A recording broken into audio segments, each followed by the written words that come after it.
ये सब कर लिया था क्या हम लोगों ने एन पार्टिकल सिस्टम का? अगर इतने कोऑर्डिनेट होंगे एक्सीएम, वाईसीएम, जेडसीएम ऐसे करके निकाल सकते हैं। आगे चलें फिर। तो ये हो गया था ना, अगर कोऑर्डिनेट तीनों पता है तो हम एक्स वाई जेड निकाल सकते हैं। ये एक्स वाई और इसका तो हो गया, ठीक है। Vector notation of centre of मास, चलिए वेक्टर में कैसे दिखाएंगे इसको, बिकॉज पोजीशंस है ना,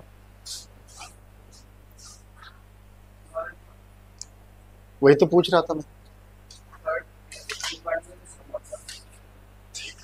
एन पार्टिकल सिस्टम के लिए फॉर्मूला डाल दो,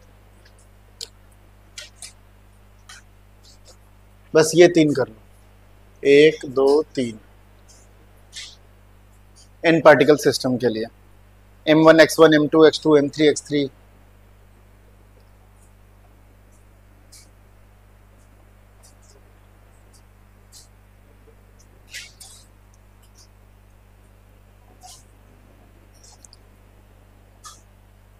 तो सेंटर ऑफ मास हमारा निकल जाएगा, इसको लिखने की जरूरत नहीं है, उसी का शॉर्ट वो है, समेशन के तौर पर अगर देना है तो।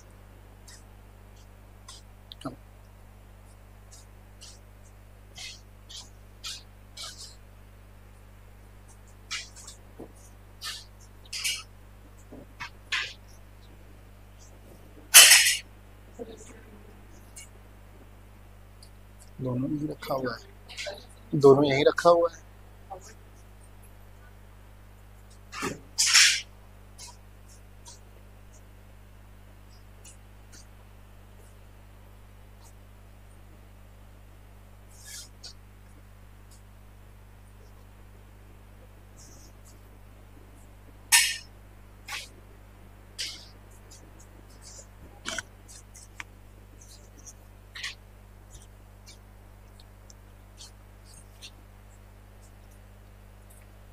ठीक है, तो if we have n number of particles and their coordinates are x1 xy z for all n different particles, तो फॉर्मूला हम क्या लिख सकते हैं, m1 x1 m2 x2 ये कहाँ तक चला जाएगा, n तक चला जाएगा, divide by m1 plus m2 plus m।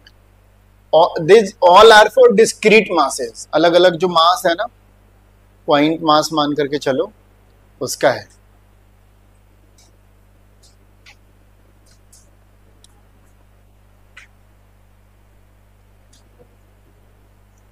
ये तीनों लिख लो, बस हेडिंग डाल देना एन पार्टिकल सिस्टम।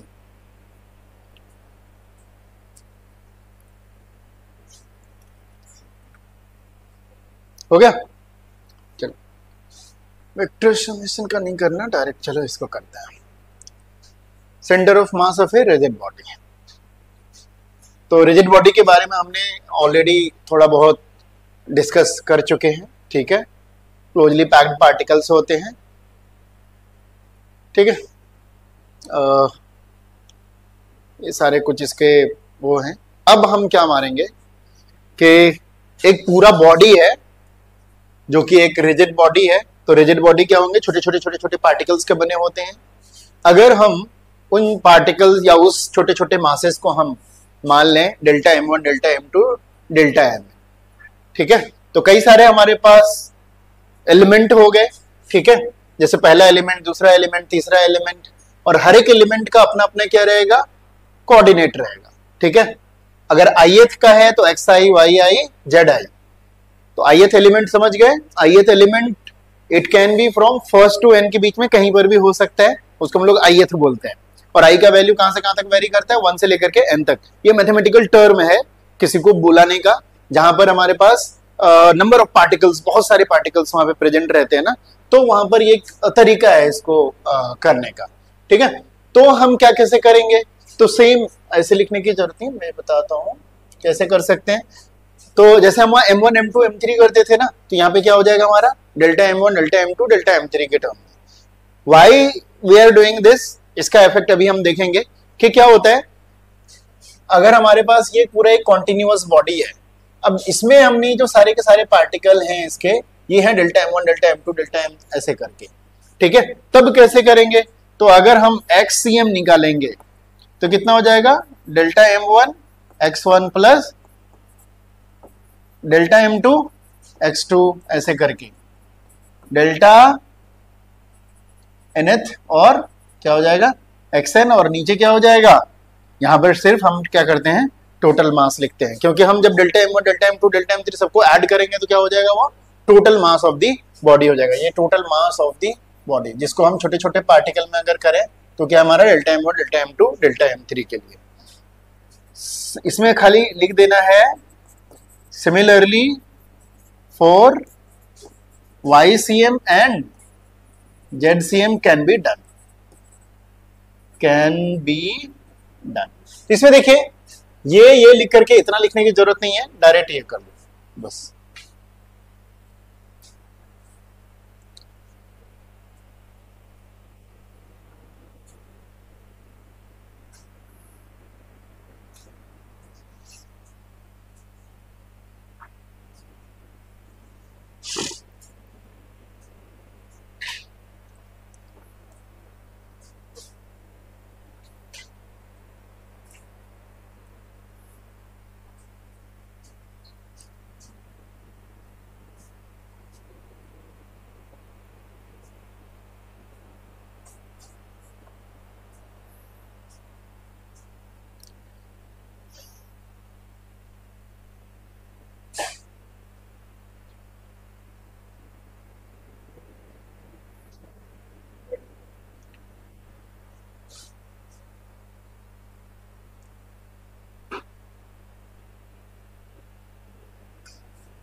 ठीक है, चलिए आगे चले। नीचे सारा आ जाता है delta M1 delta M2 delta M3, तो हमारा हो जाता है टोटल मास कैपिटल M के बराबर हो जाता है। ओके, ऐसे करते हैं। हाँ, अब एक और चीज समझना है जो फाइनल हमारा इसमें समझने का है, वो समझने का ये रहता है कि अगर हमारे पास कुछ इस तरह का मटेरियल,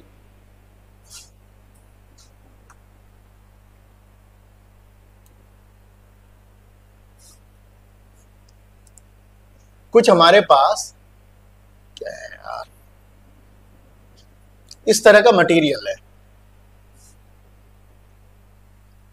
क्या हो गया, क्यों परेशान,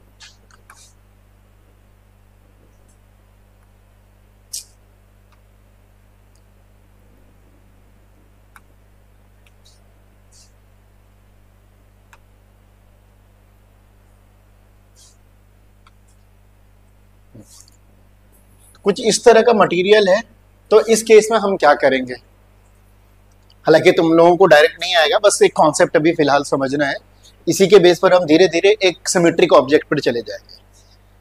अभी हमने सबसे पहले जो स्टार्ट करा था, हमने सबसे पहले स्टार्ट करा था छोटे छोटे मासेस से, है ना। सबसे पहले हमने स्टार्ट किया ये M1 M2 से, M3 से, M4 से और M5 से, सबका कोऑर्डिनेट्स दिया हुआ था तो हमने ऐसे निकाल लिया। फिर क्या किया कि अगर हमारे पास एक बड़ा सा पार्टिकल है और उसके छोटे छोटे छोटे छोटे पार्टिकल्स को डेल्टा M1 डेल्टा M2 करेंगे तो उस तरह से कर सकते हैं।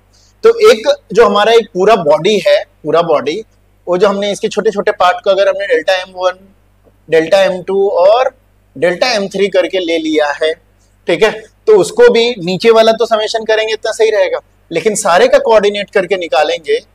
जैसे अगर इसका मतलब कहीं पे भी तो हमने रेफरेंस डाल दिया होगा x और y का, सबका अपना कोऑर्डिनेट आ जाएगा, ठीक है। तो ये थ्योरेटिकली तो सब कुछ ठीक लगता है, लेकिन जब आप कैलकुलेट करने के लिए जाओगे तो विदाउट कंप्यूटर के आप कैलकुलेट नहीं कर सकते। तो हम कैसे कर सकते हैं, तो मैथमेटिक्स में कैसे करते हैं, तो सबसे पहले ऐसे सिचुएशन में क्या करते हैं, ऐसे सिचुएशन में करते हैं कि जो हमारा पूरा बॉडी है, जिस तरह का भी बॉडी है, हम इसमें सबसे पहले क्या करते हैं, एक छोटा सा एलिमेंट लेते हैं। क्या करते हैं, छोटा सा एलिमेंट लेते हैं, उसका कुछ मास होगा, ठीक है। मान लीजिए कि अगर डीएम लिया आपने या फिर क्या ले लिया डेल्टा एम, मर्जी आपकी, ठीक है, वो हम देखेंगे आगे चल करके। जनरली हम डेल्टा एम से स्टार्ट करते हैं, वापस जब जनरल यूज करने लग जाते हैं मैथमेटिक्स का तो वो डीएम हो जाता है। तो एक छोटा सा वाले का पहले हम, जो भी आपका कोऑर्डिनेट एक्सिस है कोऑर्डिनेट भी अलग अलग चेंजेस होते हैं। पोजीशन हम यहाँ से भी स्टार्ट कर सकते हैं, बीच से स्टार्ट करते हैं, किसी एंड से भी स्टार्ट कर सकते हैं, या कहीं और से भी स्टार्ट कर सकते हैं। अभी हमने जैसे यहाँ से यहाँ रखा तो इसका हमें पता रहेगा कि क्या रहेगा। अगर मान लीजिए अभी इसका मास डीएम है और यहाँ से ये है आर पे, ठीक है, आर के अंदर एक्स वाई सब कुछ हो जाता है। एक्स वाई जेड तो अलग अलग कर सकते हैं, जब आर के टर्म में रहेगा तो यही इक्वेशन कैसे रहेगा, तो जैसे हमारे पास x का रहता था, हम क्या करते थे XCM निकालने के लिए m1 x1 m2 x2 करते थे, डिवाइड बाय क्या हो जाता था m1 प्लस m2। और अगर r निकालने की बारी रही, r का मतलब समझते हो पोजीशन वेक्टर, तो जो मास है आपका पहला मास लिया और उसका पोजीशन वेक्टर m2, दूसरे का पोजीशन वेक्टर, इस तरह से करते हैं, ठीक है। m1 r1 m2 r2 करके क्या कर देते हैं हम m1 प्लस m2, अगर दो मासेस हैं तो इस तरह से करते हैं। इतना बड़ा रहेगा तो कैसे करेंगे, तो सबसे पहले हम क्या करते हैं, ये उसका dm वाला निकालते हैं, dm, और हमें क्या मास इनटू क्या होता है r होता है, ठीक है, उसका निकालते हैं। फिर उसको क्या करेंगे हम, टोटल निकालने के लिए क्या करते हैं, इंटीग्रेट करते हैं। क्यों इंटीग्रेट करने की जरूरत पड़ी, आपको पता होगा, ये जब nth नंबर के लिए होता तो आपने फॉर्मूला लिखा होगा ऊपर i is equal to 1 to n mi xi और divide by summation of mi, i का वैल्यू कहां से कहां तक, 1 से n तक। इसका क्या मतलब समझते हो आप लोग जो मैथ्स में पढ़े हो अभी तक, ये क्या है, छोटे छोटे पार्ट्स को क्या करना है, ऐड करना है। इसी को तो कहते हैं इंटीग्रेशन। इसी को हम किस में कन्वर्ट कर सकते हैं, इंटीग्रेशन में कन्वर्ट कर सकते हैं। बट दोनों में फर्क क्या होता है, ये वाला तब यूज करते हैं जब हमारे पास डिस्क्रीट फॉर्म में रहता है। m1 है, ठीक है, उसका कोऑर्डिनेट है x1, m2 है, x2 है उसका, ठीक है। लेकिन जब वो कॉन्टिन्यूअस बॉडी का हो जाता है, तो यही चीज रिप्लेस होकर के क्या हो जाता है, आपका इंटीग्रेशन हो जाता है। कैसे करेंगे अभी हम देखेंगे उसको, ठीक है। अभी कुछ सिर्फ दिखाने के लिए मैं आपको लिया हूं, अब देखिए, नोट नहीं करना ये, ठीक है, फाइनल आएगा तो आपको अच्छे से समझ में आ जाएगा, ठीक है। तो देखिए डेल्टा एम आई वो हमने अभी देख लिया वो सब। अगर हमारे पास वही उसको हम किस में कन्वर्ट कर सकते हैं, इंटीग्रल में कन्वर्ट कर सकते हैं। जैसे अगर टोटल समेशन ऑफ मास निकालना है तो क्या इसको हम लोग लिख सकते हैं, इंटीग्रेशन ऑफ डीएम, ठीक है, delta m1 summation of delta m1। इसका मतलब यही होता है, आप किसको किसको ऐड कर रहे हैं, डेल्टा m1 को ऐड कर रहे हैं, फिर डेल्टा m2 को ऐड कर रहे हैं, कहां तक ऐड कर रहे हैं, n तक ऐड कर रहे हैं। इसी को हम लोग लिख सकते हैं कि हमने छोटा सा मास लिया dm, उसको इंटीग्रेट कर दिया ऑल ओवर द बॉडी, ठीक है। जब कॉन्टिन्यूअस बॉडी रहता है तो इसको रिप्लेस करके इसमें कर देते हैं। तो कॉन्टिन्यूअस रहता है तो ये हो जाता है, डिस्क्रीट रहता है तो क्या यूज करते हैं, ये यूज करते हैं। वो आपका जो बॉडी रहेगा, आप कहां से कहां तक लियो, एक एंड से दूसरे एंड तक लिमिट लगा देना है, ठीक है। जब वो सामने आएगा तो समझ में आ जाएगा, अभी बस ट्रेलर चल रहा है, एक बार होएगा तो ऑटोमेटिकली समझ में आ जाएगा, ओके। अब डेल्टा एम आई एक्स आई में क्या होएगा, अब लोकेशन तो फिक्स है ना। अगर ये मान लो आपने कोऑर्डिनेट लिया, ये छोटा सा बॉडी है, तो छोटा, पहले ये पूरा बॉडी है, उसका एक पहले छोटा सा बॉडी लिया, छोटा सा बॉडी है, इसका क्या है डेल्टा एम है, लेकिन इसका अपना लोकेशन क्या होगा, एक्स और वाई होता है, ठीक है। तो जब पहले वाले का निकालेंगे तो फॉर्मूला क्या होता है, मास इनटू उसका कोऑर्डिनेट। तो मास है डीएम और कोऑर्डिनेट है आपका क्या, एक्स, ठीक है, उसको समेशन करते हैं। लेकिन वही जब इंटीग्रेशन में आ जाता है तो क्या हो जाता है, इसका मास डीएम है, इसका कोऑर्डिनेट एक्स है, तो क्या हो जाएगा, एक्स और डीएम हो जाएगा, ओके। ये भी सिर्फ बता रहा हूं, तरीका बता रहा हूं, जब करेंगे तो और क्लैरिटी से आ जाएगा। सिमिलरली वाई के लिए वाई डीएम हो जाएगा, जेड के लिए क्या हो जाएगा, जेड डीएम हो जाएगा। जब कॉन्टिन्यूअस बॉडी रहता है तो फिर ऐसा करना पड़ता है वहां पे, ओके। तो जब फॉर्मूला जैसे आएगा, एक्सीएम निकालेंगे हम, तो ऊपर हो जाता है हमारा फॉर्मूला, एक्सीएम की बात करें, ऊपर क्या हो जाता है, एक्स इंटू डीएम, और नीचे क्या होता है, इंटीग्रेशन ऑफ डीएम, बिकॉज सारे मास को ऐड करना है ना नीचे। जब सारे मास को नीचे ऐड करते हैं तो कितना हो जाता है, वो कैपिटल एम हो जाता है और एक्स डीएम रह जाता है। इसको तो जब एक्चुअल में पुट करेंगे तब इंटीग्रेट करेंगे। नीचे तो सिर्फ हम पूरे बॉडी के मास को ऐड कर रहे हैं, और हमारा पूरा बॉडी हमें पता है कि कौन से बॉडी पे करेंगे, तो टोटल मास उसका हम रख देंगे। तो एक्सीएम 1/m ऑफ एक्स डीएम हो जाएगा।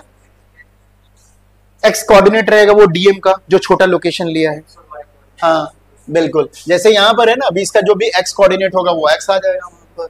हाँ, जब y के लिए निकालेंगे, y सी हम निकालेंगे तो क्या आएगा, y के लिए आ जाएगा।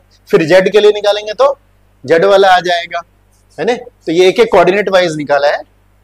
ओके, दूसरा भी होगा यहाँ पे YCM YDM आ जाएगा, और z कोऑर्डिनेट निकालने के लिए क्या हो जाएगा, ये हो जाएगा। ठीक है, तो लिखो, एक सेंटेंस लिखो, for a continuous non discrete body, for a continuous non-discrete body,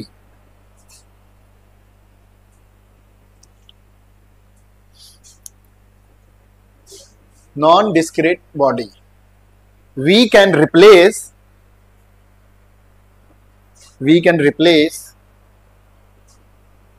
individual summations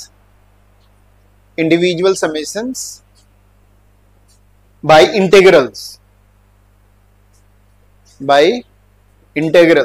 all over the body। ठीक है, 10 ये चीज लिख लो यहां से, ये बिकम्स इतना, ये बिकम्स इतना, ये बिकम्स इतना। तो पिछले वाले फॉर्मूला को रिप्लेस करके ये वाला फॉर्मूला।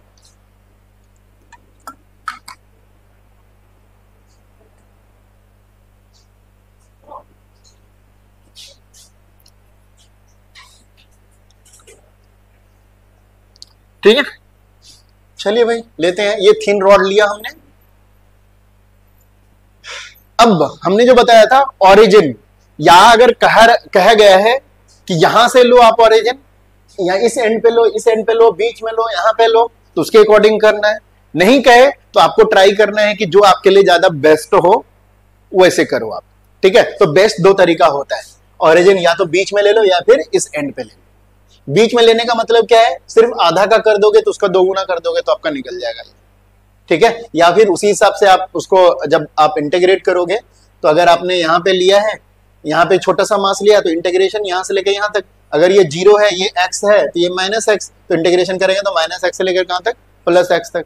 अगर आपने ओरिजिन यहाँ रखा है और ये वाला का कोऑर्डिनेट पता है, तो कहां से कहां तक करेंगे, यहां से यहां तक। मेन हमारा ये है कि जो हमने मास लिया है वो पूरा का पूरा मास कवर होना चाहिए, ऑटोमेटिकली उसके रेंज में आ जाना चाहिए।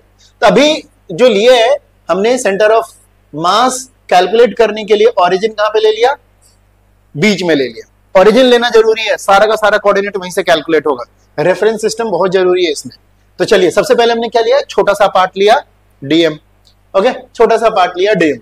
लेकिन अब डीएम भी कैसे निकालें, डीएम भी निकालने का तरीका होता है। डीएम डायरेक्ट आप कैलकुलेट नहीं कर सकते। जैसे मान लो ये है हमारा रॉड, है ना, इसका हमारे पास डेंसिटी पता रहेगा। क्या पता रहेगा इसका, डेंसिटी।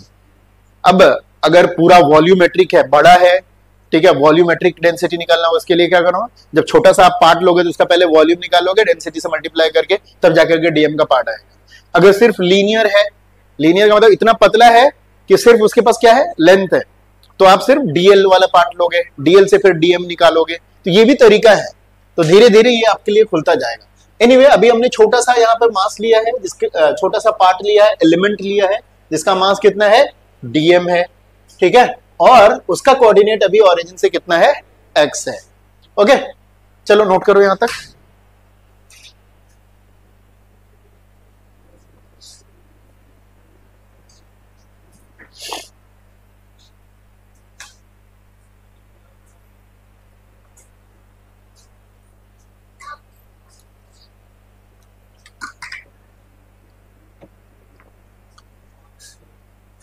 बहुत इंटरेस्टिंग है। थोड़ा सा मैं एडवांस भी पढ़ाऊंगा इसमें, जो आपको जेई और नीट के लिए जरूरत पड़ेगा। ठीक है, सिर्फ हल्का सा +2 लेवल से ऊपर लेके जाऊंगा, जरूरी है वो करना, ताकि थोड़ा और ज्यादा अच्छा लगता है पढ़ने में, मजा भी आएगा। ओके, तो मैंने क्या बताया था, अगर बीच में लेते हो तो ये पूरा का पूरा सिमेट्रिक होता है, तो उधर भी आपका सेम हो जाएगा। बट जरूरी नहीं कि दूसरा एलिमेंट लेने की जरूरत है, बस दिखा रहा हूं मैं अभी आपको एक एलिमेंट चूज करना, बस दिखा रहा हूं आपको। ठीक है, चलिए इंटीग्रेशन अगर हम करेंगे तो हम पूरे पे करेंगे। तो स्टार्ट करते हैं छोड़ो इस सबको, ये रहने दो। तो हम जब XCM निकालेंगे, यहां पे तो एक चीज क्लियर है कि जो भी होगा इसका जो कोऑर्डिनेट आएगा वो किस पे आएगा, एक्स एक्सिस पे आएगा कि वाई एक्सिस पे कि जेड पे। वाई भी 0 है ऑलमोस्ट, जेड भी 0 है, क्योंकि एक पतला ही तो है, थिन रॉड की बात कर रहे हैं, थिन रॉड है। अगर आपने हॉरिजॉन्टल पे रखा तो इसका सेंटर ऑफ मास इसी में कहीं ना कहीं आएगा, इसी वाले लाइन पे, एक्स वाले पे ही आएगा। तो सिर्फ आपको एक्स निकालना है। तो एक्स निकालने के लिए हमें, मैं एक मिनट, है ना, करते हैं जरा सा इसको हटाने दो।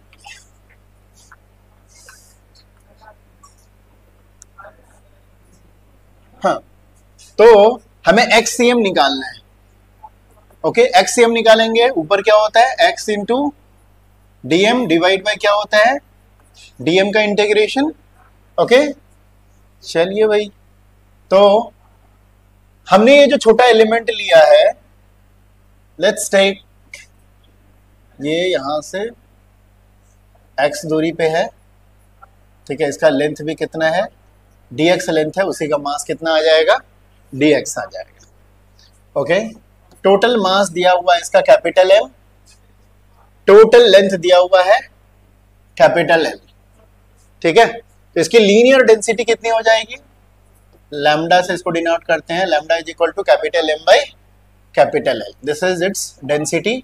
इस छोटा सा का जो मास निकालेंगे हम DM will be equal to कितना हो जाएगा, डेंसिटी इंटू उस जो छोटा सा लेंथ है क्या, dx, ठीक है। तो DM is equal to lambda into dx, तो लैम्डा का वैल्यू कितना है, capital M by capital L into क्या हो जाएगा, dx। ओके, अब हम इसमें लेकर के आते हैं x, DM को रिप्लेस कर देंगे हम कितना से, capital M by capital L into क्या, dx। नीचे जब DM को इंटीग्रेट करेंगे तो करने की जरूरत भी नहीं पड़ेगी, वो डायरेक्ट हम M ही लिख देंगे, डायरेक्ट क्या लिख देंगे, M लिख देंगे, कोई जरूरत इसकी नहीं पड़ेगी। इसमें देखो M बाय L बाहर निकल जाएगा और अंदर इंटीग्रेशन क्या बचेगा, x dx डिवाइड बाय क्या हो गया, कैपिटल M कट गया, ये हो जाएगा 1/L integration of x dx, ठीक है। तो 0 भाई, x dx का इंटीग्रेशन कितना होता है, x²/2। अच्छा, लिमिट भी लगाना ना था ना हमें, कहां से कहां तक करेंगे भाई, तो हम अगर इसको करेंगे 0 से लेकर के कहां तक, L/2 तक, है ना, या फिर एक काम करें, 0 से यहाँ L है, ये -L है, तो x का इंटीग्रेशन -L से लेकर के कहां तक, +L तक चलेगा, -L से लेकर के कहां तक, +L तक, -L से लेकर के +L तक, -L से लेकर के +L तक। तो 1/L पहले डालेंगे कैपिटल L का square by 2 minus of -L का स्क्वायर भी करेंगे तो L²/2, हालांकि ये अभी क्या हो जाएगा आपका 0 हो जाएगा, और वैसे भी अभी होना चाहिए और हमारा होना भी चाहिए। क्या लगता है आपको, अगर आपने बीच में सेंटर दिया है, ये पूरा एक सिमेट्रिक रॉड है, तो सेंटर ऑफ मास कहां होना चाहिए, इसके सेंटर पे ही होना चाहिए, ठीक है। तो ये सिंपली एक तरह से प्रूफ करता है कि इसी तरह का फॉर्मूला आप आगे चल करके यूज करेंगे। ये एक नॉर्मल सा लिया है, लेकिन जब ट्रिवियल हो जाएगा तो वहां पे यही यूज करके निकालना पड़ेगा। एक बार आप नोट करो इसको, कुछ चीजें तो डायरेक्ट दिख जाती हैं, लेकिन जहां पे नहीं दिखेगा तो फिर कैसे करेंगे, वो हम लोग देखेंगे।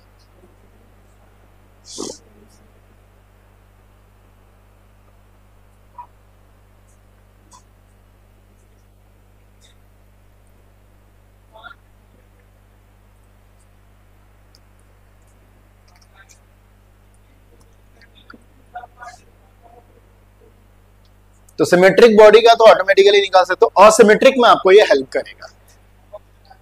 चलिए, noted, okay.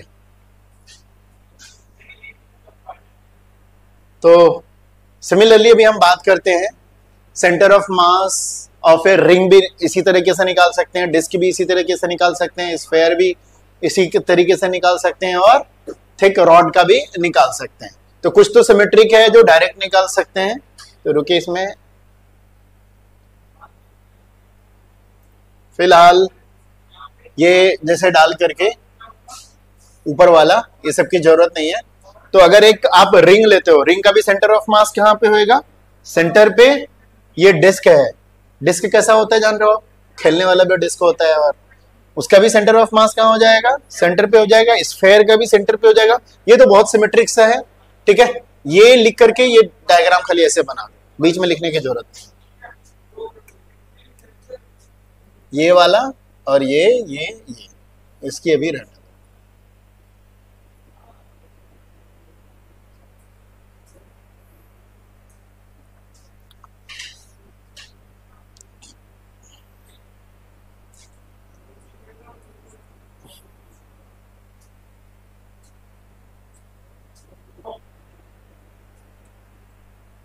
One D, 2D और 3D।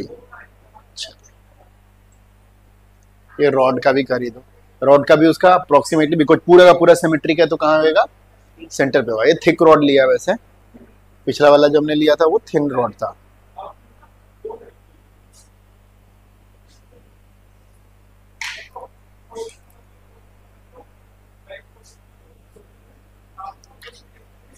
ठीक है, चलिए आगे बढ़ते हैं। सबसे ज्यादा इंपॉर्टेंट अब आपका स्टार्ट होता है। पिछला वाला वो सबको सिर्फ रखे रहिए कॉन्सेप्ट्स को, ठीक है, और सारे इजी थे, कैलकुलेटेड थे। अब आपका मेन रोटेशन स्टार्ट हो जाता है, motion of A centre of मास, ठीक है। चलिए इसको स्टार्ट करते हैं हम लोग। तो कुछ समझाना चाहता हूं मैं आपको। सेंटर ऑफ मास कहने का मतलब क्या हो गया? याद कीजिए वापस से। सेंटर ऑफ मास वो पॉइंट होता है जहां पर ये हम अज्यूम करते हैं कि उस बॉडी को अगर हम पॉइंट मास माने तो उसका सारा का सारा मासेस उस पॉइंट के ऊपर क्या होगा? कॉन्सेंट्रेटेड होगा। अब इसका मतलब क्या है? इसका मतलब ये है कि अगर उस पॉइंट ऑब्जेक्ट को मूव कराना है तो आपको डंडा कहां पे मारना पड़ेगा? जहां सेंटर ऑफ मास है, ठीक है। जहां सेंटर ऑफ मास है वहीं पे आपको उसे पुश करना पड़ेगा, मारना पड़ेगा। उसकी वजह से उसका क्या होगा? मोशन होगा। लेकिन आगे चल करके और भी कुछ कॉन्सेप्ट आएगा। मान लीजिए जैसे ये बॉटल ऑफ वाटर है, ठीक है, अभी बॉटल में पानी वानी नहीं है, इसका सेंटर ऑफ मास बीच में यहाँ पे, ओके, या बीच से चलो नीचे की तरफ है, यहाँ पे थोड़ा सा इधर की तरफ है, ओके। ये बॉटल ऐसे रखा हुआ है, अगर पूरे बॉटल को पूरा सेंटर ऑफ मतलब इसका मूव कराना है तो आपको क्या है? सेंटर ऑफ मास पे अगर डंडा मारोगे ऐसे करके तो पूरा का पूरा मूव करेगा। लेकिन यही अगर उसके ऊपर या फिर नीचे मूव करोगे तो टॉपल होने के चांसेस है। ऊपर नीचे से टॉपल हो जाएगा, नीचे से क्या होगा? ऐसे उठ जाएगा, ठीक है। तो क्लॉकवाइज और एंटी क्लॉकवाइज टॉपल होने के चांसेस हैं। टॉपल कब नहीं होगा? जब मोशन किधर कराएंगे हम? सेंटर ऑफ मास के अबाउट करेंगे, ठीक है। तो जो मोशन होता है वो बेसिकली सेंटर ऑफ मास का होता है। अब हम वही समझना है धीरे धीरे, सारे के सारे पुराने वाले जो लॉ हैं वो सब हम लोग यहाँ पे अप्लाई करेंगे। So let us discuss the physical importance of centre of मास।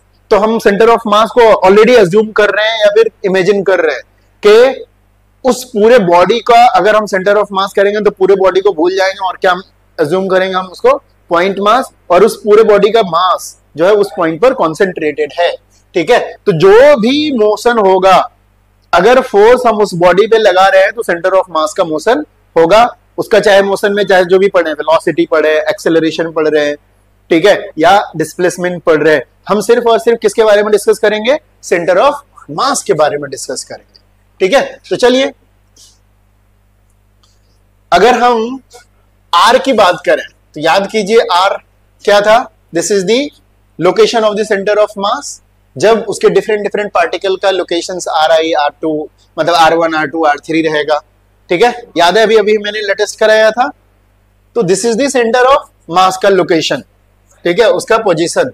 और दोनों तरफ अगर हम मास से मल्टीप्लाई कर देंगे, दोनों तरफ हम मास से मल्टीप्लाई कर देंगे, R is its position. R क्या है? इसका पोजीशन है, ओके। अब एम को चाहे इधर लाके मल्टीप्लाई करो या फिर दोनों तरफ एम से मल्टीप्लाई करो, तो mass into R is equal to कितना हो जाएगा? इतना हो जाएगा। अब हम आगे इसमें इसको इस तरह से लिखते चलो यहां से।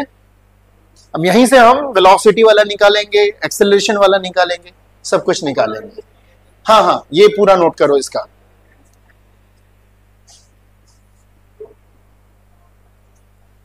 ठीक है, चलिए अब हम इसको करेंगे डिफरेंशिएट।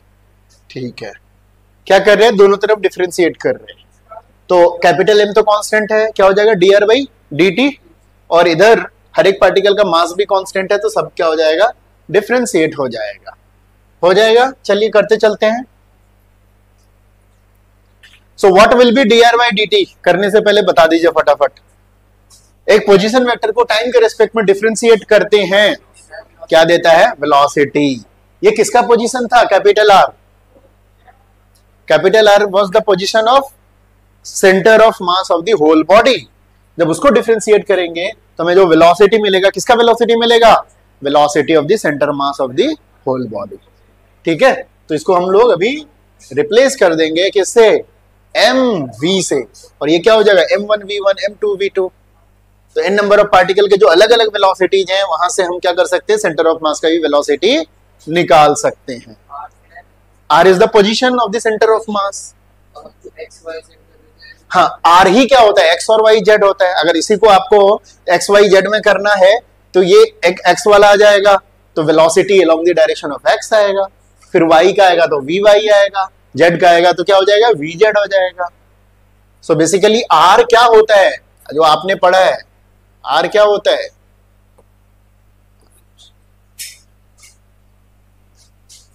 r जो होता है ये होता है, अरे क्या हो गया, अच्छा स्क्रीनशॉट आता है इससे। r बेसिकली क्या होता है, एक्स आई वाई जे जेड के, right. r is the main position हो गया, उसको हम एक्स वाई जेड में कर सकते हैं। क्या गया, M V is equal to m1v1 m2v2 m3v3। So अगर n नंबर ऑफ पार्टिकल्स हैं, ठीक है, सबके वेलोसिटीज और मासेस पता है, तो सारे कॉम्बिनेशन का अगर आपको निकालना पड़े क्या, उसके सेंटर ऑफ मास का वेलोसिटी, तो आप इसको एक काम करें, एम वी सी एम लिख देना, सीएम छोटा सा कर देना सेंटर ऑफ मास का। ठीक है, एम वी सी एम आ जाएगा।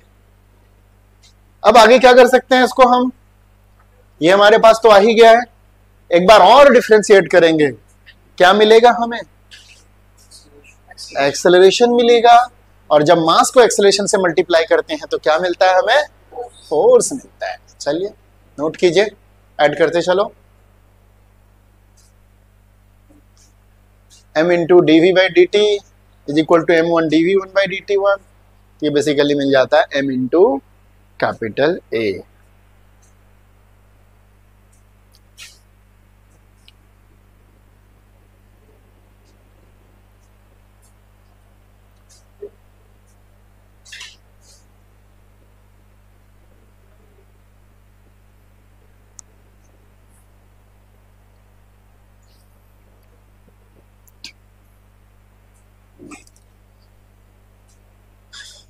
मास into acceleration of the centre of mass, यहां पर भी एक छोटा सा सीएम कर देना इस केस में,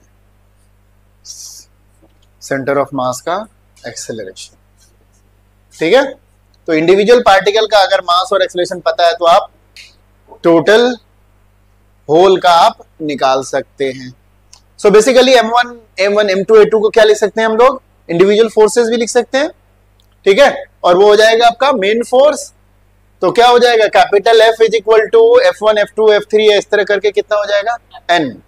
ठीक है, इसको बाद में हम कैपिटल F भी लिख सकते हैं, ऐसे भी छोड़ सकते हैं, M into A F1 F2 Fn। N number of particle है तो उसके ऊपर N नंबर ऑफ फोर्सेज लग रहे होंगे।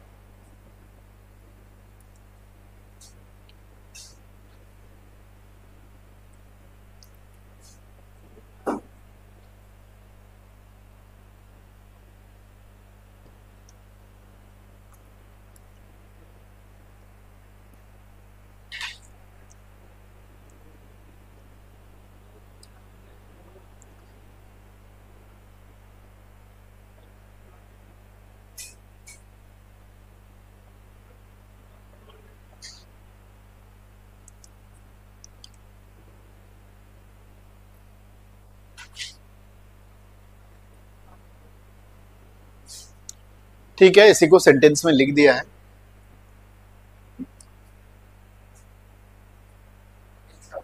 हाँ, लिख लो, कोई दिक्कत नहीं है, इसी को सेंटेंस में लिख दिया है। The total mass of A system of particle times the acceleration of its centre of मास। अच्छा हाँ, इसमें भी सीएम लिखने भूल गया मैं, नीचे क्या लिख देना है, वहां ऊपर लिखवाया था ना मैंने, हाँ, MACM इज इक्वल टू क्या, individual forces F1 F2 Fn। अभी आपका सिंपली कॉन्सेप्ट बिल्डअप हो रहा है।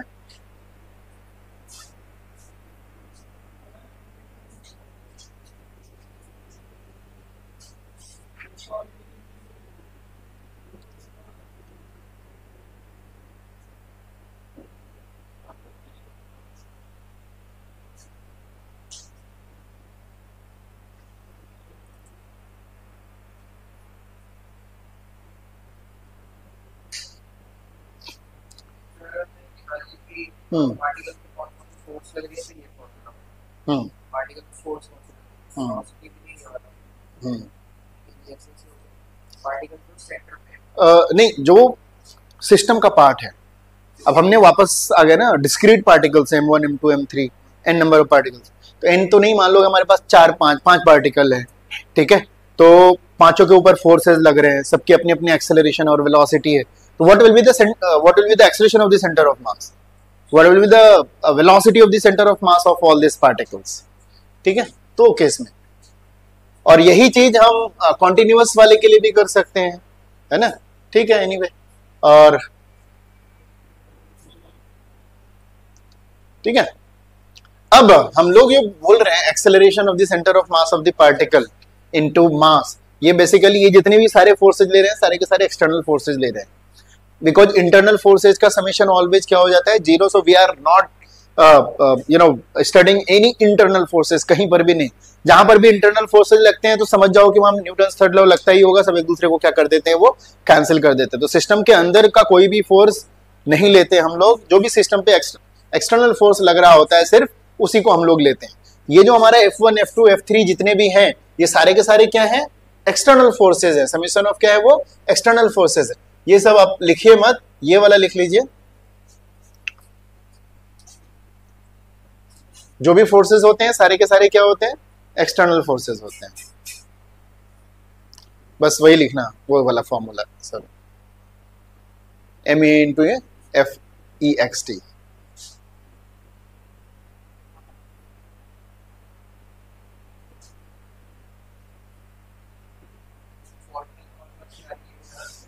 सारे फोर्सेज इंडिविजुअल है ना, नेट निकालेंगे ना हम, क्या करेंगे, सबको वेक्टोरियली ऐड कर देंगे।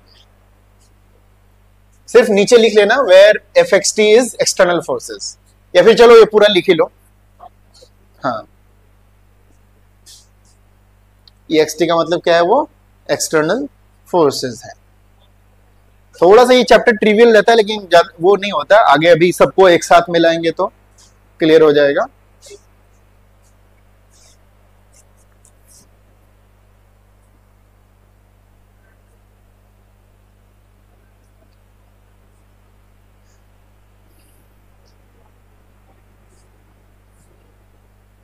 ये नहीं लिखना है,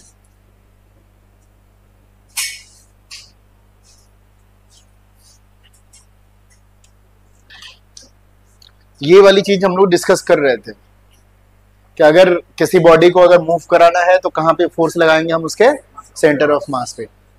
states that the center of mass of a system of particles moves as if all the mass of the system was concentrated at the center of mass and all the external forces are applied at that point, ठीक है।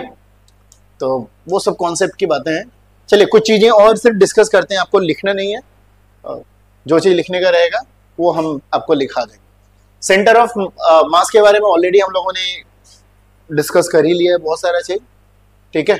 MA equal to external force के बारे में भी discuss कर ही लिया है, ठीक है। वही सब चीज के बारे में थोड़ा सा थ्योरी ऐड करवाया था यहाँ पे, बट ठीक है, ये ज्यादा बोरियत हो जाता है। ओके, मोशन कैसे आपका इंडिपेंडेंट ऑफ इंटरनल फोर्सेस होता है। जैसे मैं बात कर रहा हूं, हमने ना 3-4 यहाँ पे पार्टिकल लिए, ठीक है, ये 3-4 पार्टिकल लिए। अब क्या कर रहे हैं, ये आर्यन इधर की तरफ फोर्स लगा रहा है, मैं इस पे फोर्स लगा रहा हूं, कोई इस पे फोर्स लगा रहा है, लेकिन ये तीनों का पूरा एक सिस्टम बना हुआ है। ठीक है, जब हम इसको कैलकुलेट करने के लिए जाएंगे तो वो जो एक्सटर्नल फोर्सेस वाला फॉर्मूला आया था MACM is equal to F1 F2 F3 करके, वो वाला हम लोग कैलकुलेट करेंगे। लेकिन इंटरनल फोर्सेस क्या होते हैं, जैसे ये पेन है, ये दो पार्ट में बना हुआ है, ठीक है, ये भी बहुत खैर बहुत टाइट है, चलो मान लो ये वाला ये क्या है, ये एक दूसरे पे फोर्स लगा रहे हैं, यहाँ पे क्या कर रहे हैं, एक दूसरे पे फोर्स ये लगा रहे हैं, इंटरनल फोर्सेज है, लेकिन इंटरनल फोर्सेज कभी दिखता नहीं। तो जब ये इस पे लगा रहा था उतना ही क्या होगा, इसके ऊपर भी लगा रहा होगा। तो जब हम सिर्फ इस बॉडी को करेंगे, सिर्फ इस वाले बॉडी को कर रहे हैं तो ठीक है, चलो ये इसके ऊपर फोर्स लगा रहा है, ये उसके ऊपर फोर्स लगा रहा है, तो तब तक ठीक है। लेकिन जैसे ही ये दोनों को एक सिस्टम बना लेंगे, हम ये दोनों को एक सिस्टम बनाएंगे, तो जितना ये उसके ऊपर लगाया उतना ही वो इसके ऊपर लगाएगा, और नेट फोर्स क्या हो जाता है, जीरो। हमेशा न्यूटन थर्ड लॉ के हेल्प से हम क्या कर सकते हैं कि इंटरनल फोर्सेस सारे के सारे क्या हो जाते हैं, हमारे जीरो हो जाते हैं। इसीलिए हम कभी भी इंटरनल फोर्सेस को कंसीडर नहीं करते हैं, ठीक है। जैसे हम एक एग्जांपल लेते हैं, देखिए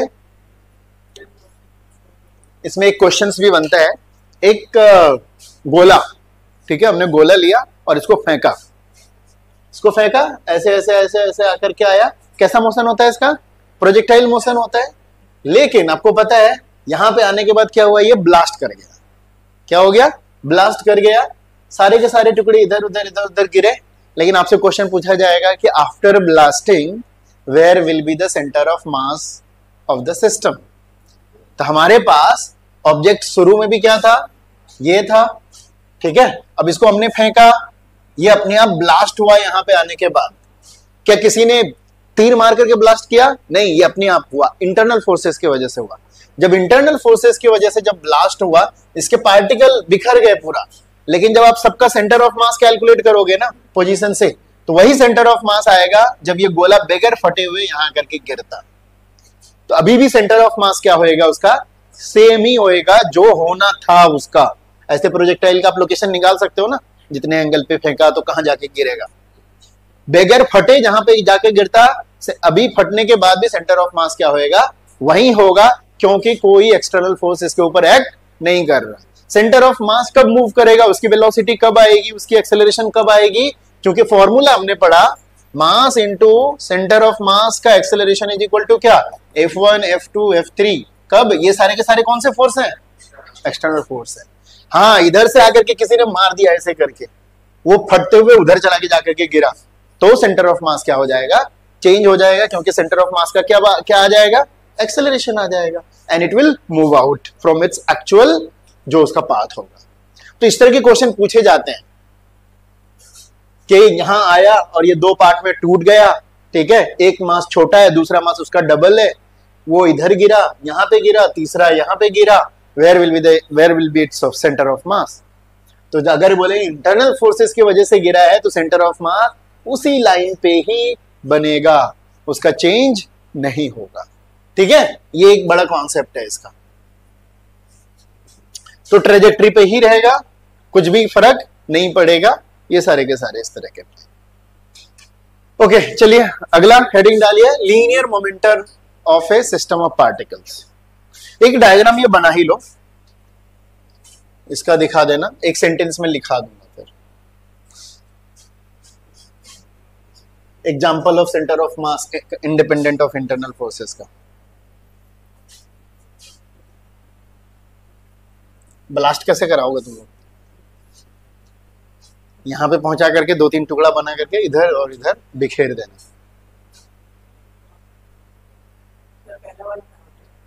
यहां से निकला, हाँ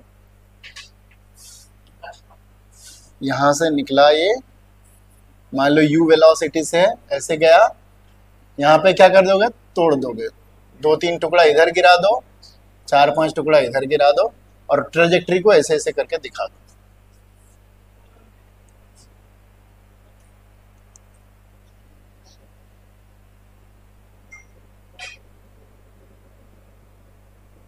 तो ये पिंक वाला जो नीचे है ना, वो नोट कर, वही लिख देना, हो जाएगा।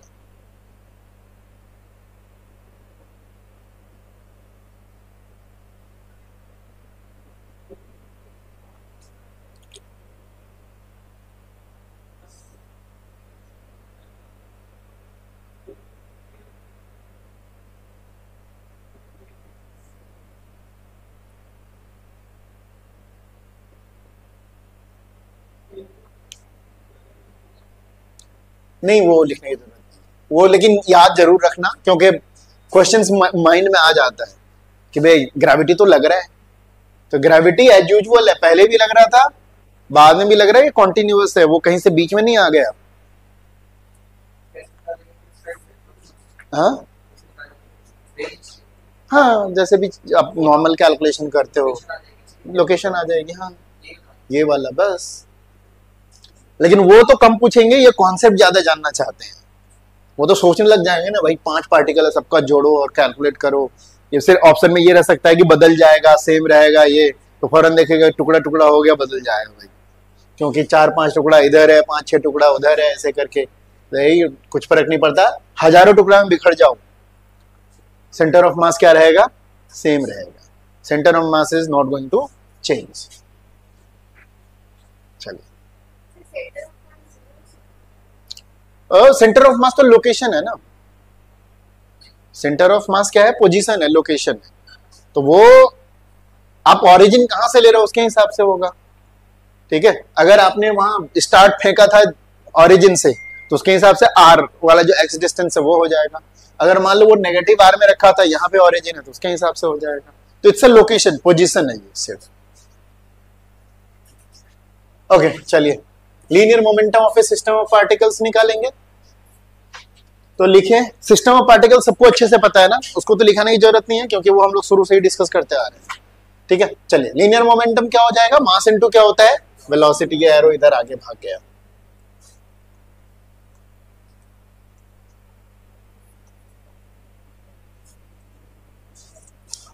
तो न्यूटन सेकेंड लॉ से फोर्स इज इक्वल टू क्या होता है, डीपी बाई डी टी होता है, तो हम m1 m2 वेलोसिटीज को डायरेक्ट इस इक्वेशन में लिख सकते हैं। ठीक है, इतना ज्यादा करने की जरूरत नहीं है, डायरेक्ट लिखेंगे तो p कितना हो जाएगा, p1 प्लस p2। हाँ यहां तक लिख लो,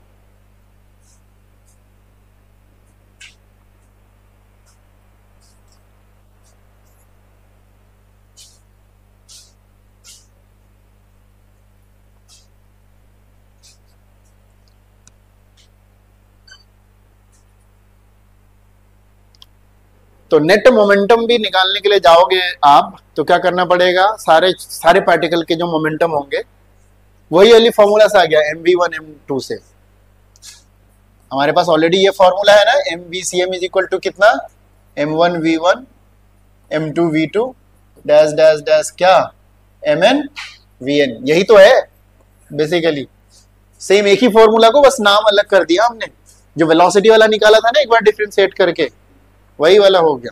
सो m इंटू VCM को क्या कर सकते हैं हम, P लिख सकते हैं, so P is equal to P1 plus P2 plus P3।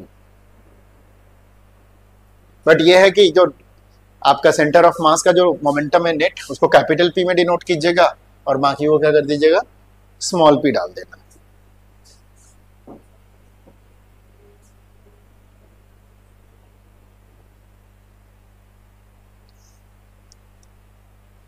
Already हमें पता है, तो P इज इक्वल टू क्या हो जाएगा आपका, mv आ जाएगा।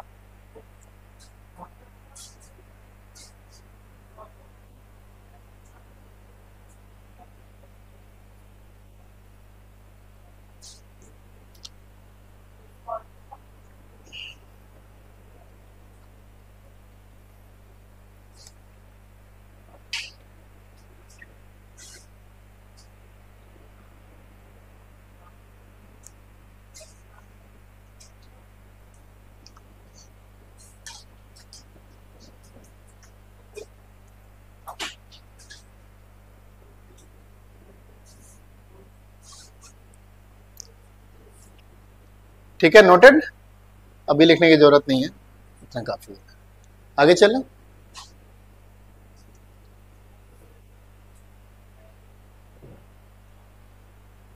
इसको डिफरेंशिएट करेंगे।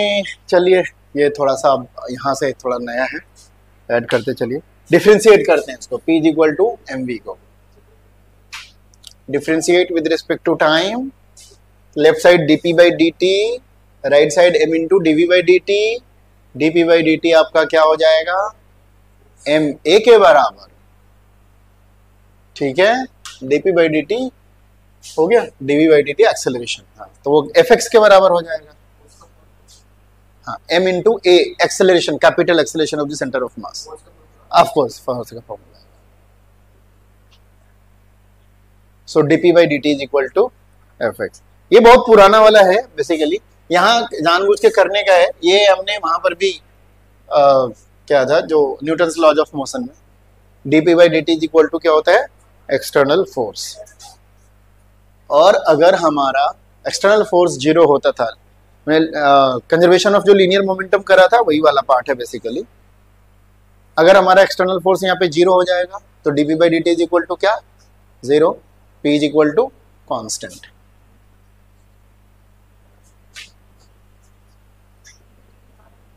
Anyway, so this is Newton second law हो गया आपका। If external particle, external force is zero, f x t zero हो जाएगा तो dp by D T is equal to कितना हो जाएगा, जीरो। फिर इसको क्या करते हैं, dp is equal to zero, और जब उसको इंटीग्रेट करते हैं तो प्रेशर क्या आ जाएगा, सॉरी मोमेंटम क्या आ जाएगा, कांस्टेंट। क्योंकि वापस से इसको देखो, कांस्टेंट को डिफरेंशिएट करते हो तो क्या हो जाता है, डीपी बाई डी टी करो तो जीरो हो जाएगा, तो उल्टा ऐसे हो गया। यही हो गया linear momentum conservation, conservation of linear momentum इसी को बोलते हैं, जो कि हमने एनएलएम में ऑलरेडी करा था, न्यूटन्स लॉज ऑफ मोशन। यहाँ पे दोबारा करने का वजह है क्योंकि इसी के हेल्प से हम लोग एंगुलर मोमेंटम वाला पार्ट करेंगे, इसीलिए इस वाले चैप्टर में बहुत डेरिवेशन मिलने वाला है आप लोगों को।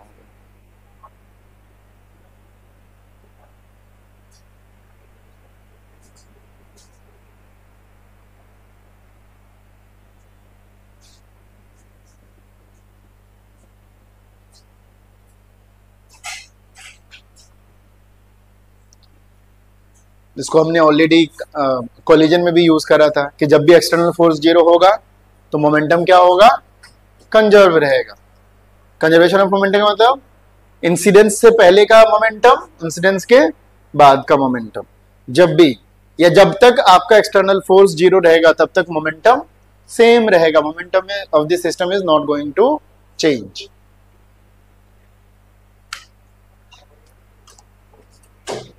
पेपर नहीं यार, लास्ट वीक तो पूरा तबीयत ही खराब थी मुझे, उसके बाद तो कर ही नहीं पाया।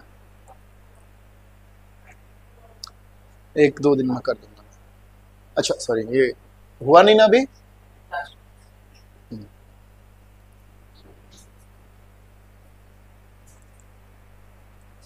तो इस पे हम लोगों ने कई सारे न्यूमेरिकल भी ऑलरेडी कर रखे हैं ना मोमेंटम कंजर्वेशन पे। चलो एक फिर भी क्वेश्चन करते हैं।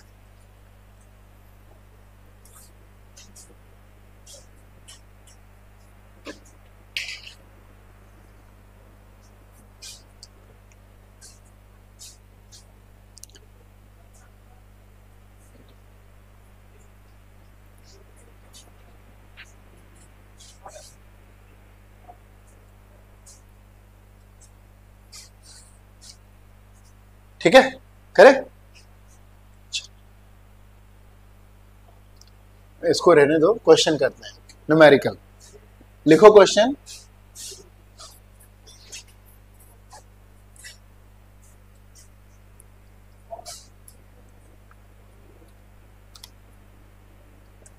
और इसमें किसका लें एग्जाम्पल, एक बोट और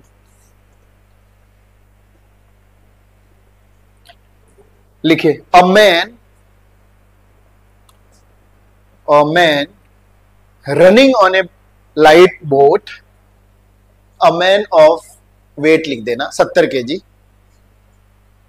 70 kg, running on a light boat of mass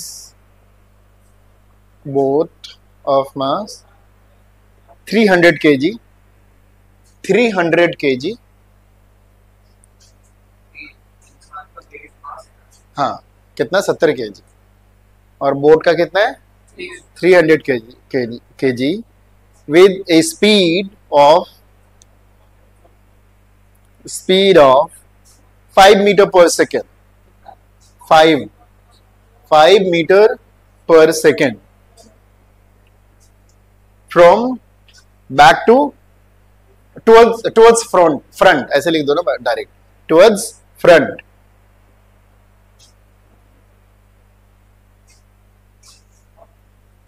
Where boat is in the still water, where boat is in the still water.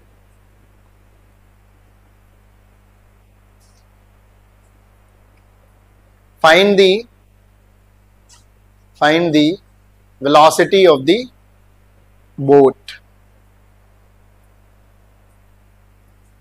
कैसे करें?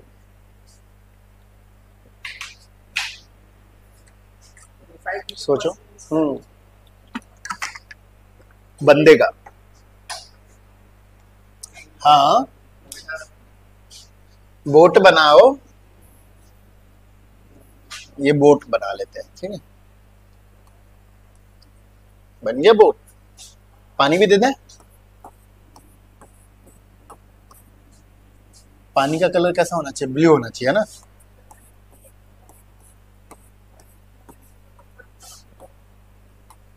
ये फ्रंट एंड है और इधर है, और ये जो बंदा था,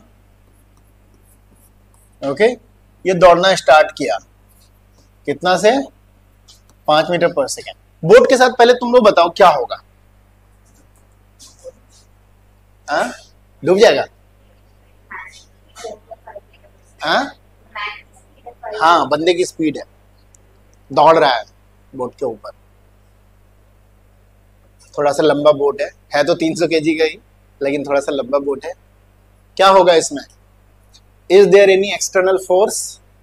नहीं, तो क्या हो जाएगा? मोमेंटम कंजर्व रहेगा। जब मोमेंटम कंजर्व रहेगा तो मोमेंटम ऑफ दिस सिस्टम, पहले हम क्या लेंगे? सिस्टम डिफाइन करेंगे।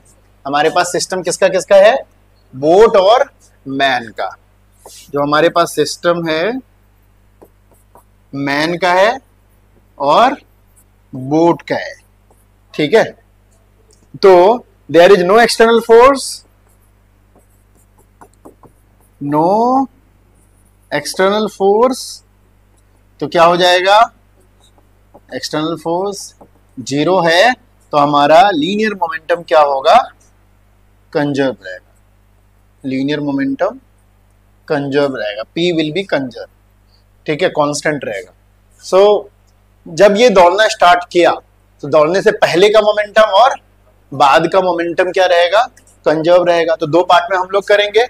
तो momentum of the system initially, momentum of the system initially, momentum of the system find, ठीक है, ओके। अच्छा, इनिशियली क्या हो रहा था?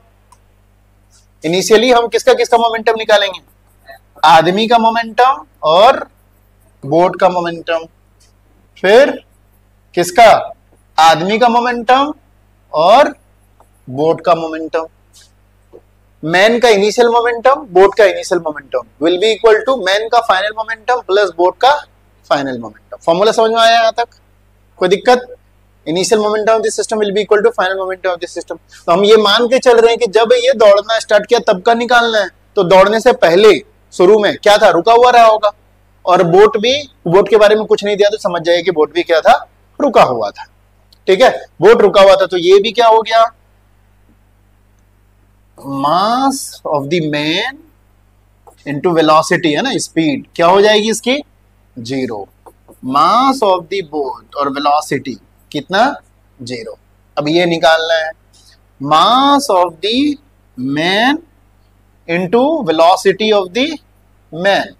अगर हमने इस डायरेक्शन को पॉजिटिव लिया है, ठीक है, तो ये पॉजिटिव लेंगे, फिर ये हो जाएगा मास of the boat into velocity of the boat.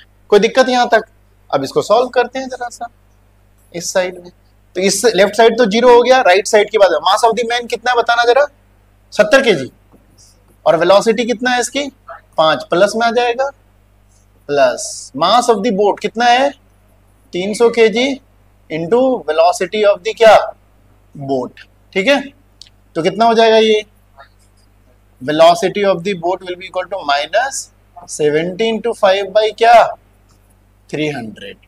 एक एक कट गया, कितना आएगा भाई? 5 7 35 बाई 30, माइनस कितना, ये 1 पॉइंट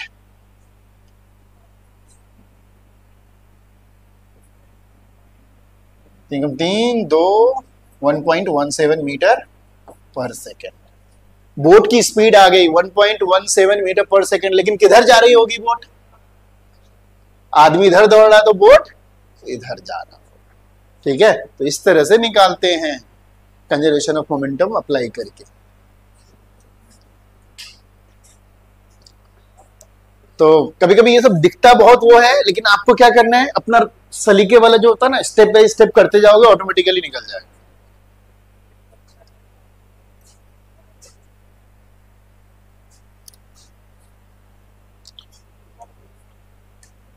ठीक है, आगे चलिए क्रॉस प्रोडक्ट के बारे में देखते हैं। ये हमने ऑलरेडी करा रखा है, तो फटाफट इसको कर लेते हैं। सिर्फ करें ना क्रॉस प्रोडक्ट, याद है ए क्रॉस बी वाला, तो सिर्फ दिखा देता हूं क्योंकि इसकी जरूरत यहां पे पड़ने वाली है, इसीलिए। तो क्रॉस प्रोडक्ट में हम क्या करते हैं, क्रॉस लिखते हैं, दो वेक्टर का प्रोडक्ट होता है। कुछ एग्जांपल्स है जो कि बेसिकली जहां पर क्रॉस प्रोडक्ट यूज होता है, टॉर्क है, मोमेंट है, क्या बोलते हैं इसको, एंगुलर मोमेंटम है, वो इसी चैप्टर में यूज है। इसीलिए हमने वेक्टर में सिर्फ इंट्रोडक्टरी दिया है। यहाँ पे वापस इसलिए पढ़ते हैं कि इस क्रॉस प्रोडक्ट का यूज यहाँ पर है।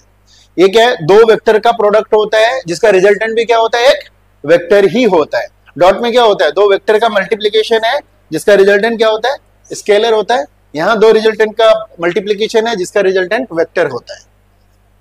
ठीक है, तो कुछ एग्जांपल्स हैं, टॉर्क, मोमेंट ऑफ आर्म बोलते हैं सबको, और उसके बाद एंगुलर मोमेंटम बोलते हैं, वहां पे जरूरत पड़ता है। जैसे अगर हमने ए और बी दो वेक्टर लिया है, उनके बीच का एंगल थीटा है, ये ए है ये बी है, तो ए क्रॉस बी क्या हो जाता है, ए बी साइन थीटा हो जाता है ना। ए क्रॉस बी क्या हो जाता है, A B sine theta. But एक वेक्टर क्वांटिटी तो उसका भी अपना एक डायरेक्शन होता है। कैसे निकालते हैं, ए क्रॉस बी करके, पहले ए की तरफ, राइट हैंड थंब रूल होता है ना, ए की तरफ लेके जाना है, फिर बी की तरफ रोटेट करना है, जो थंब होगा वो उसका डायरेक्शन देता है। ए क्रॉस बी जैसे जाए, ए की तरफ जाएंगे, फिर बी ऐसे जा रहा है ना। यहाँ पे कैसे बनाते हैं, जैसे ये ए क्रॉस बी है तो पहले ए का देंगे, फिर बी को ले आके उठा के ऐसे रख देंगे, है ना। तो ये ए क्रॉस बी हो जाएगा। ए बी की तरफ किधर जाएगा, इसका डायरेक्शन अंदर की तरफ। अगर बी क्रॉस ए होता तो पहले बी लिखते फिर उसके बाद ए लिखते, है ना। तो ये बी और ए किधर जाता है, ये ऊपर की तरफ जाता।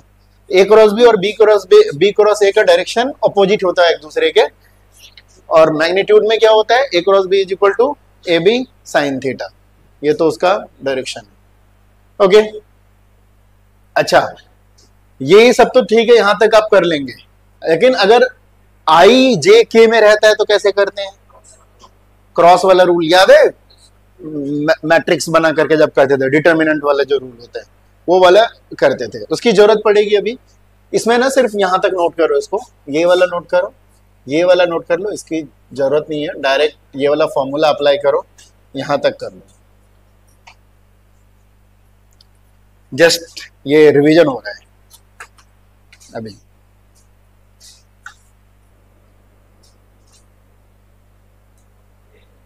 हो गया, और आई जे के वाला भी देख लेते हैं।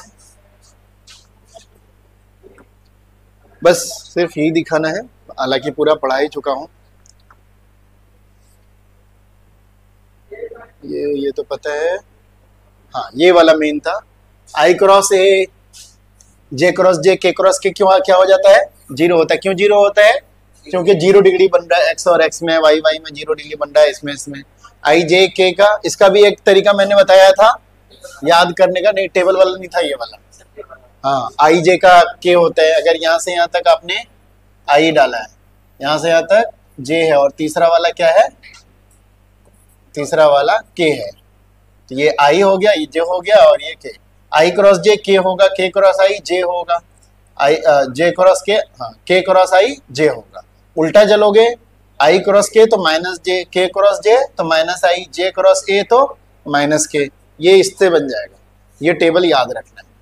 और जब 3 का क्रॉस प्रोडक्ट लिखने हैं, एक्स आई वाई जे वाला जो है, ये वाला हम लोग डिटर्मिनेंट मेथड यूज करते हैं। आई जे के ए क्रॉस बी करना है ना, तो ए X A Y A Z लिख दिया, फिर बी का भी B X B Y B Z लिख दिया। तो जो होने वाला है आगे ए क्रॉस बी कैसे निकालते हैं? आई वाला जो पार्ट होता है ये इसको और ये इसको, आई वाला पार्ट हो जाएगा ए वाई बी जेड माइनस ए जेड बी वाई। अब जे में जाते हैं, जब जे में जाएंगे तो इसको इसके साथ और इसके साथ, लेकिन माइनस कर देंगे, या फिर आगे बढ़ेंगे तो फिर प्लस करना होता है। तो ए एक्स बी जेड मतलब जिसका निकालेंगे उस वाले कॉलम को क्या कर देंगे, छोड़ देंगे, और लेफ्ट से राइट की तरफ मल्टीप्लाई करेंगे। तो ए x b z minus b x a z plus, अब के वाला आया, के वाला आएगा तो इस वाले को छोड़ देंगे, इसको इससे और इसको इससे, तो ये कितना हो जाएगा a x B y minus b x A y. तो इस तरह से निकालते हैं। तो ये वाला भी नोट करो, इसके लिए सिर्फ ये वाला टेबल बना लो, और इसके लिए ये दो चीज बहुत इंपॉर्टेंट, इस पे बहुत सारे क्वेश्चंस आते हैं, तो डायरेक्ट तरीका रहना चाहिए याद करना, क्योंकि ये आप डायरेक्ट याद नहीं रख सकते, ये याद रहेगा, तो रिकॉल करने में टाइम नहीं लगता।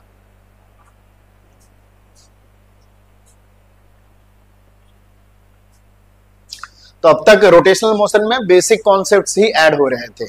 अब जो अगले क्लास से आएगा हमारा लेवल थोड़ा सा बढ़ेगा, अभी सारी बेसिक चल रही थी।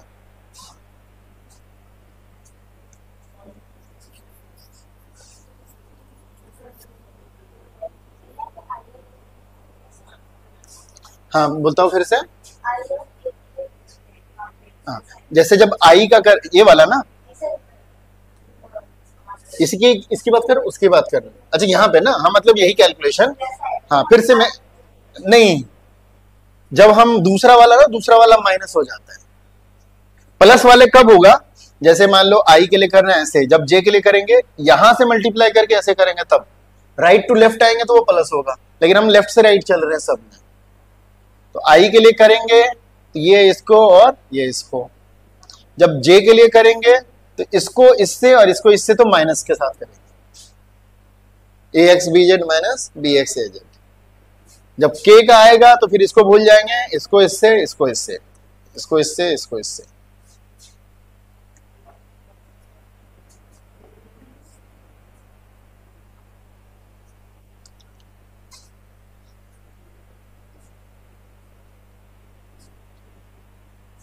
तो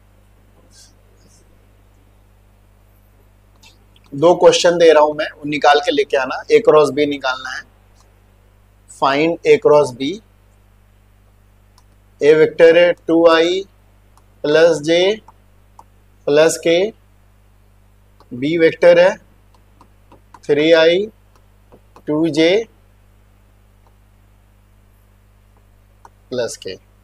ये एक है,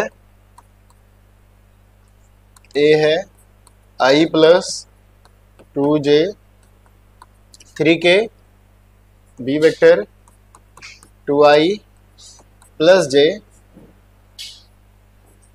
4k। ये दो क्वेश्चन।